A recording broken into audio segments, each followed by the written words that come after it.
All right, welcome back to Cricket for Americans. Nick here. Gabe, the Night Watchman.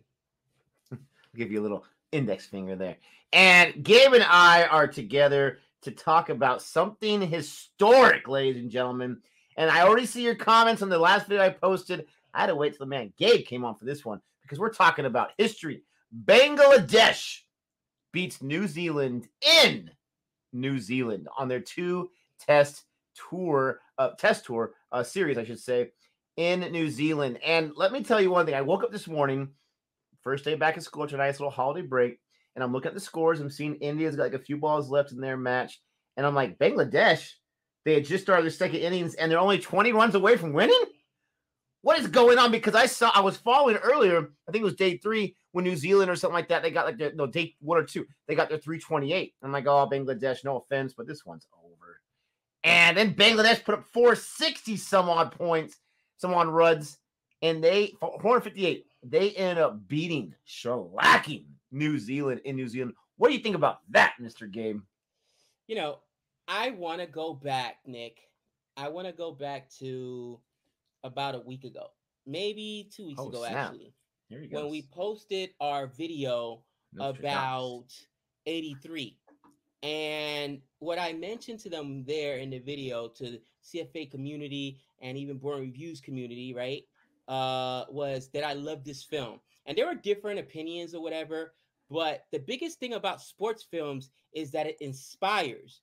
And think about it. If it was always chalk, Nick, if it was always chalk, meaning the country with the most money, with the best players always wins, then sports would really be boring. All right. It would be a predetermined thing. It'd be basically WWE. All right. Minus Vince McMahon and all the steroids. I guess maybe some of the steroids. Oh, wow. You know what I mean? They'll drive by there. But what I say, and the reason I say this, Nick, okay, is that we've seen Bangladesh now take down New Zealand, who just beat India, which right now India seems like one of the best, if not the best team in Test cricket, right, in the WTC. We also saw India, let's go in order. We also saw India just beat South Africa at home at Centurion, which doesn't happen, right? Let's continue going back. Let's continue going backwards a little bit. We saw India take down the Gabba, win back-to-back tests in Australia, right? Something that does not happen. Our very first test match, we saw the West Indies beat England at home. All right. Again, I got ahead of myself. I thought they were going to. The list goes on. Pakistan beats India for the first time ever in a World Cup match. I forgot about that, right? The T20. So the point is this, guys. The reality is that that's what makes sports so exciting. And I love this. All right. We just saw United States, and somebody on Twitter try to cheapen our small victory against Ireland. They're like, okay, guys, it's Ireland. It's Ireland. They're like, the bottom feeders of the full test nations. Well, guess what? Bottom feeders, which people call Bangladesh, right? They're not in the top echelon. They just beat the number one team. Because in test, the team that won the whole championship. All right. That's why I love sports, bro. And that gets me excited. That gets me fired up. Mind you, they were missing 2 of their best players, and they still went out there and banged. By the way, United States was missing 4 of their best players when they beat Ireland in T20. Just saying, their vice captain, my man Aaron Jones, and their number one scorer in Taylor. But just saying, not to jump on my USA versus Ireland rant there for a second. But Nick, that's what inspires, bro. That's why we watch sports. Imagine how boring it would be if it was always the best team. That's what I loved about the movie 83. Even though I'm a West Indies fan, they get in there in the very first meeting, right? In the very first press conference, they ask him, well, what are your expectations, Kapil Dev? And he's like, to win. Like, to win the cup? You know what I mean? They like, yeah, this guy. We're here to win. And like the reporters are looking at him like he's crazy. But you gotta believe. Why don't you even show up? If you don't lace up your boots, don't show up, bro. And everybody, I think that's why Rocky is one of your best your favorite films of all time. Rocky is based off a real fighter called Chuck Wetner. I'm a huge fight fan. Most of you know, at least CFA Nation knows, I boxed as an amateur when I was younger. That boxing was a huge part of my life. I loved boxing. Guys, Chuck Wepner went 11 rounds with the greatest of all time. Forget about all these other guys that call themselves the greatest of all time in boxing. Now, we're talking about Ali, the greatest of all time, the real GOAT, and knocked him down, cousin. And okay, Ali got hot after that and lit him up. But the guy won 11 rounds with him. You know what I mean? Some nobody. Some guy that was a journeyman. All right? All you got to have... He went 15 rounds, I think. But yeah. Was it 15 rounds? Yeah, I think he went... Bro. He went the distance. He went the distance. I know that. He didn't get knocked out. But, Nick, that's what I'm saying, bro. Like, how could you not just sit here and say, this is why I love sports? Who says sports isn't romantic? You talked about a Cinderella Man, right? Max Baer versus what's his name? Wow, I'm losing my train. Yeah. That's it's also about the Bulldog of Durgan. Gosh, I can't remember his name either. Remember his nickname, but it has a name. I can't think of it right now. But exactly, because he was a nobody. He was not expected to go out there and be Max Baer. He wasn't expected to be the champion of the world when he's eating hash. All right, when he's still working in the coal mines, he's coming back from a broken arm or whatever to beat the champ of the world. But bro, that's why sports inspire. Congratulations, Bangladesh. I've been one of myself who I got this. I was upset when they beat my West Indies. Like, oh my gosh, the Bangladesh, bro. On any day, any given Sunday, that's one of my favorite football movies. Anything can happen out there on that field. Respect those men. You love yourself some Al Pacino. So let me talk about a few things about this match. What makes it historic? All right, this is the first win for Bangladesh versus New Zealand in New Zealand in any of the three formats. Any of them. This is the first test win versus New Zealand ever. This is their first win against a top 5 test team away from home. And they have a chance to get the series sweep because it's a 2-match series. This is the first time they've beat New Zealand, not just in test, in any format in New Zealand, like I said earlier. And there's some pretty cool quotes. One from the man.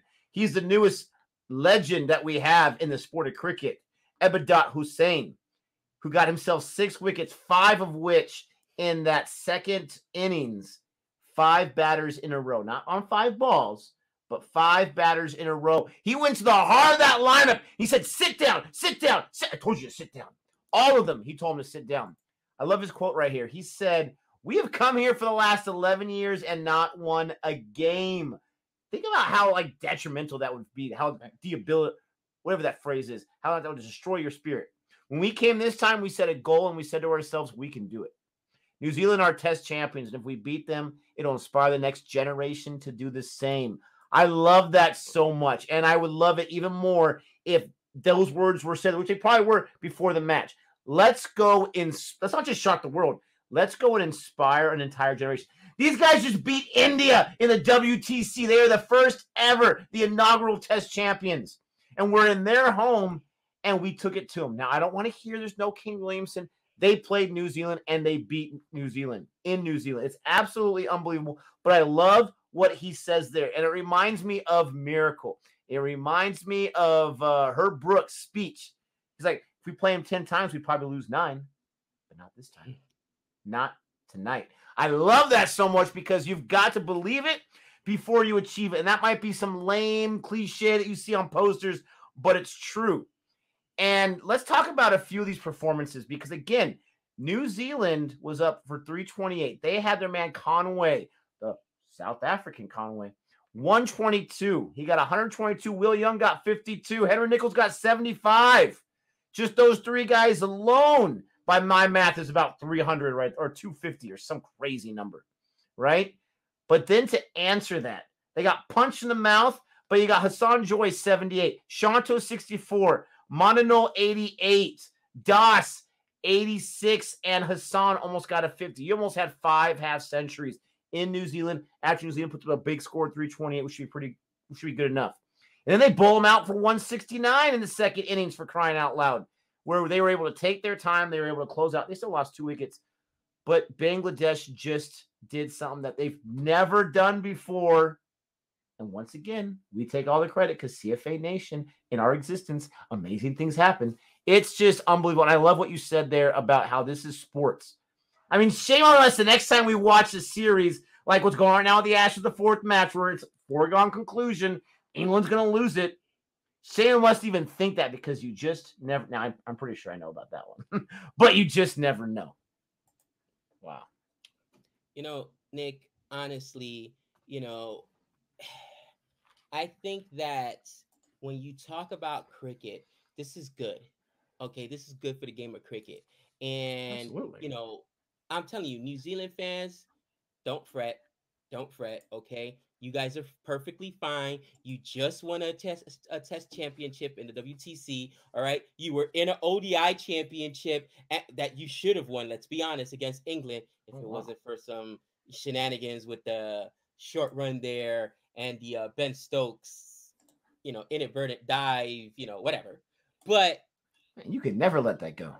Can never let it go. Come on, I'm never going to. And New Zealand, even correct me if I'm wrong, in the was in the T20 against. They lost to Pakistan, right? They lost to Pakistan. Yeah.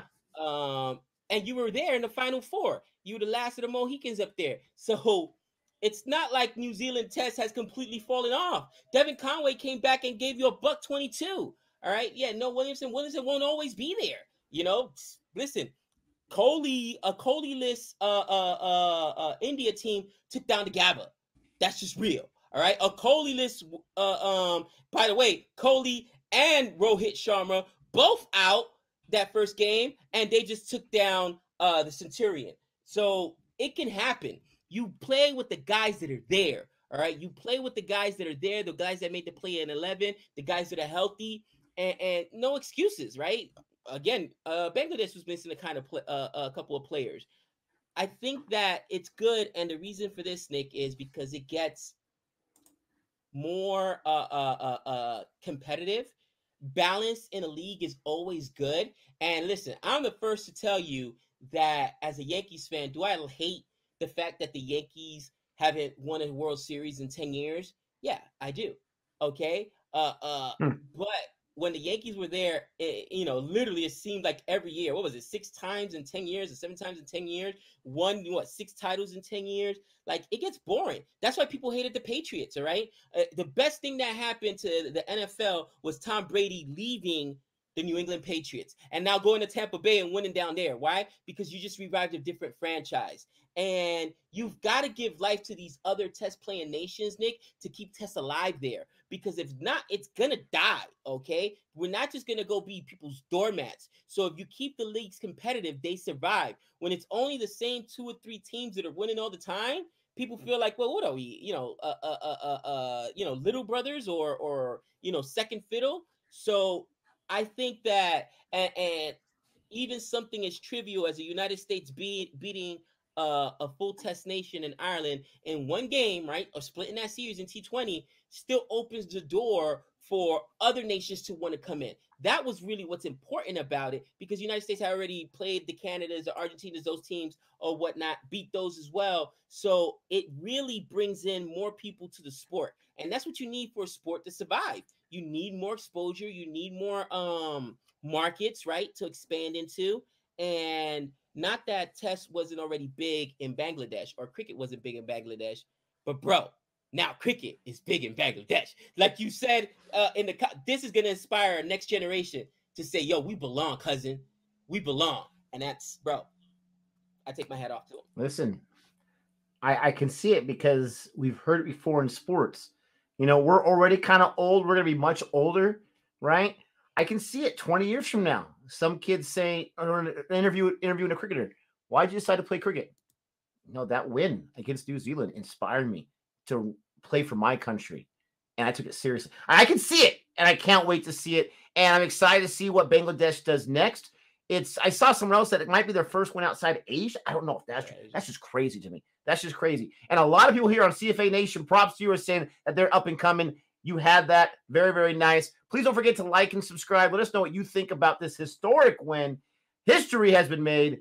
And if you're an India fan, you feel a little bit good about that loss of the World WTC to see them go down to Bangladesh. But hey, no one should be sleeping on Bangladesh now, right? With all that being said, thank you so much. Comment below, get in the conversation, and until next time. That's 6 runs.